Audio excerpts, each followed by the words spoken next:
Hello everyone, today we'll be watching Edmund Fitzgerald, recreating the disasters episode 11. Here we go, the ship is going down by the bow, and it is mostly underwater at this point.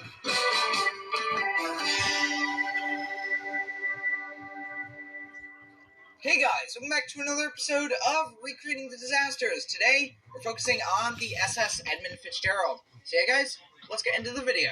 Alright, so here we have the Edmund Fitzgerald, and yeah, Jake Hillen, do you want to give us a bit of backstory to the ship, at least up till this point? Yeah, so the Northwestern Mutual Life Insurance Company of Milwaukee, Wisconsin invested in the iron and minerals industries on a large-scale basis, which called for the construction of the Edmund Fitzgerald. In 1957, they contracted Great Lakes Engineering Works of River Rouge, Michigan, to design and construct the ship within a foot of the maximum length allowed for passage through the soon-to-be-completed St. Lawrence Seaway. The ship's value at the time was around $7 million, which would be the equivalent of $57.6 million in 2022. More than 50,000 people attended Edmund Fitzgerald's launch ceremony on June 7, 1958, way more expensive in though the event had 2024. many misfortunes. When Elizabeth Fitzgerald, who was the wife of Edmund Fitzgerald, tried to christen the ship with a champagne bottle, it took her 3 attempts to break it. A 36-minute delay followed when the shipyard crew struggled to release the keel blocks. When the ship was finally launched, the ship created a large wave that drenched the spectators and then crashed into the side of the pier before stabilizing.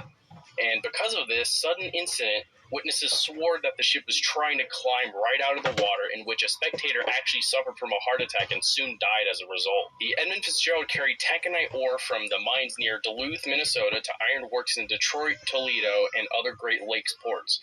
On November 9th, 1975, at 2:15 p.m., the Edmund Fitzgerald left Superior, Wisconsin, captained by Ernest M. McSorley. Alright, so thank you, Jake Ellen. We're going to wait here a little bit because it is the middle of the night and not in the afternoon when it really departed. And we're also in New York City because there is no Superior, Wisconsin. There's just New York, and that's sort of the closest area. So, yeah, we're just going to wait here until it's the right time, and then we're going to leave. Well, the morning is about to arrive very soon, and a storm's actually blown in, which is a little bit fitting. But in reality, we'll get into this in a little bit, the storm actually wasn't there when they departed, only later in the voyage. So, yeah, pretty interesting.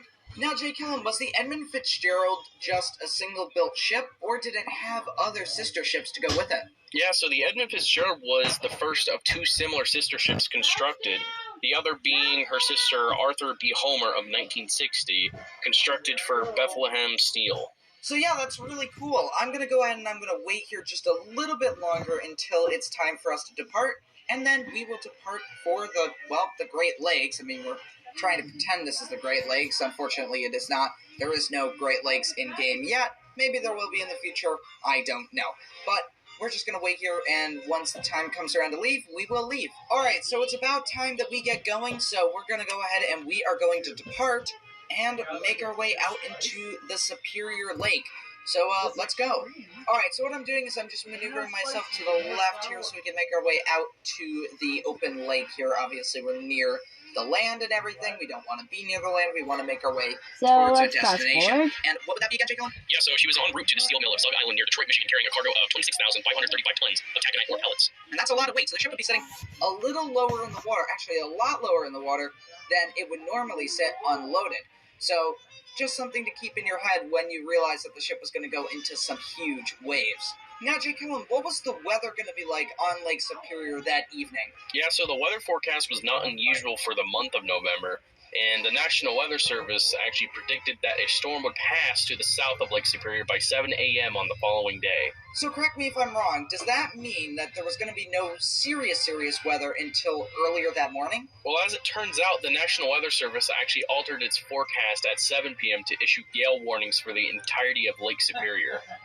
Oh, wow. So things were starting to ramp up a little more as time went on. They actually altered it, which isn't too uncommon, right, for the National Weather Service? Yeah, this actually led the Arthur M. Anderson and Edmund Fitzgerald to alter their course northward to hopefully seek shelter along the Ontario shore, where they then encountered a winter storm at around 1 a.m. on November 10th. So, wow, they were actually avoiding a storm, and they ended up going into another storm, which, again, is not too uncommon. It's just unfortunate that that was the situation that they were in. nothing they couldn't seriously handle, but it is a storm after all on the Great Lakes. It's going to be a bit intense. Yeah, so the Edmund Fitzgerald actually reported winds of 52 knots or 60 miles per hour, with waves reaching as high as 10 feet. Wow, okay, so we're talking about some serious conditions there. Now, I do see you off in the distance, and what ship are you in? I know you're in the Edmund Fitzgerald, but you're representing another ship that was there during the sinking. Yeah, so at around 5 p.m., the Edmund Fitzgerald joined a second freighter that was named the Arthur M. Anderson, which was captained by Jesse B. Bernie Cooper, and it was heading to Gary, Indiana, out of Two Harbors, Minnesota. Now, in reality, the ships were not this close as you see. They were much farther apart, around 15 miles. So this is just to represent that both ships were near each other, and I say that in quotations, when this whole event took place. Now, eventually, they both ran into the pretty serious weather we were just talking about. And then what happened next, Jake Dillon? Yeah, so it was reported that Captain Paquette of Wildred Sykes overheard Captain McSorley say that they had reduced speed as a result of these rough conditions. And Captain Paquette also overheard Captain McSorley state, "We're going to try for some lee from Isle Royale. You're walking away from us anyway. I can't stay with you." Which stunned him, actually, since McSorley wasn't known for turning aside or slowing down. And at 2 a.m., the National Weather Service upgraded its warnings from a gale to a storm, forecasting winds of 40 to 58 miles per hour. So yeah, at this point you can tell things are not looking good. I mean, obviously we've got calm weather here, but in reality, it was a lot worse. Now you can see that the Arthur M. Anderson is passing me, and now we're going to be behind them. And of course, we are way closer together than we would normally be, but we're just doing this so that you can understand what was actually happening. Yeah, so speaking of that, until then, the Edmund Fitzgerald had been following the Arthur M. Anderson, which had been traveling at a slightly slower speed, which allowed the Edmund Fitzgerald to pull ahead of it at around 3 a.m. So yeah, at this point, I am now going to move from, instead of being behind him, back to in front of him. So originally I was in the forward position, he switched to being in front of me, and then now I'm switching to be in front of him. And of course, we're doing this at accelerated time because we're trying to compress this into a sizable video where you can just watch it and go on about your day instead of having to watch a full-blown documentary. If you do want to watch a documentary, there are some great documentaries in the top right corner. I would highly recommend them. Anyways, we are now in front of the Arthur M. Anderson, and yeah, again, this is in massive mile distances, not this close. So, there we go, we are now in front of the Arthur M. Anderson. Now, a storm is one thing, but flooding plus a storm? Oh wow, that's not good. And the Edmund Fitzgerald was getting into that situation. At around 3:30 p.m., Captain McSorley had radioed the Arthur M. Anderson to report that the Edmund Fitzgerald was taking on water and had lost 2 vent covers, as well as a fence railing, and that the vessel had developed a list. 2 of the 6 bilge pumps were running continuously to discharge the flooding water, and Captain McSorley also relayed that he would slow his ship down to allow the Arthur M. Anderson to catch up and close the gap. So yeah, we do know that the Edmund Fitzgerald was beginning to take on water. They were running these pumps, they were trying to get the water out, but there was a lot of water coming in. But we don't exactly know from where, as that was never specified. So what happened next? Yeah, so eventually the U.S. Coast Guard warned all ships that the Sioux Locks was closed and that they should seek for a safe anchorage. McSorley reported a radar failure and asked the Arthur M. Anderson to keep track of them.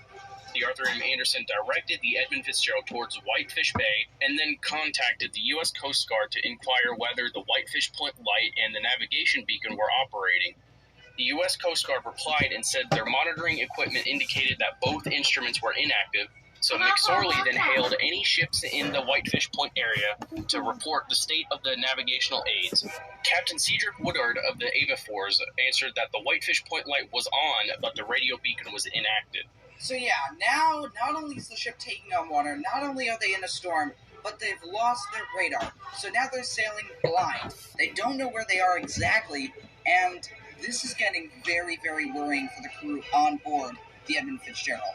Yeah, so since the charts and maps ended up being inaccurate, 6 Fathom Shoals off of Caribou Island ended up being around 1 mile east of its actual position, which put the Edmund Fitzgerald closer to it than anticipated. Since the strong storm previously disabled the radar, having to have the Arthur M. Anderson to help track them, it made it more difficult to calculate their actual position according to the charts. The captain transmitted the following call, which said, "I have a bad list, lost both radars, and am taking heavy seas over the deck. One of the worst seas I've ever been in." The last message transmitted by the captain was, "We are holding our own. before the Edmund Fitzgerald was never heard from again. Alright, so here we go. The ship is going down by the bow, and it is mostly underwater at this point, and it's about to break in half as well. There it goes. The ship is broken in half, and it has gone to the bottom.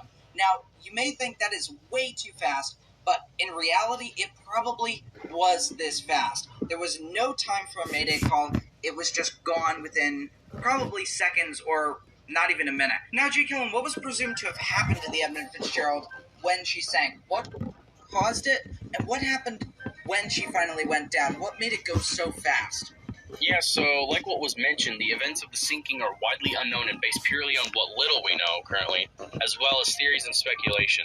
A possible theory is that the Edmund Fitzgerald unexpectedly and unknowingly ran aground on the rocky shoals near Caribou Island, causing the ship to take on water like what was reported.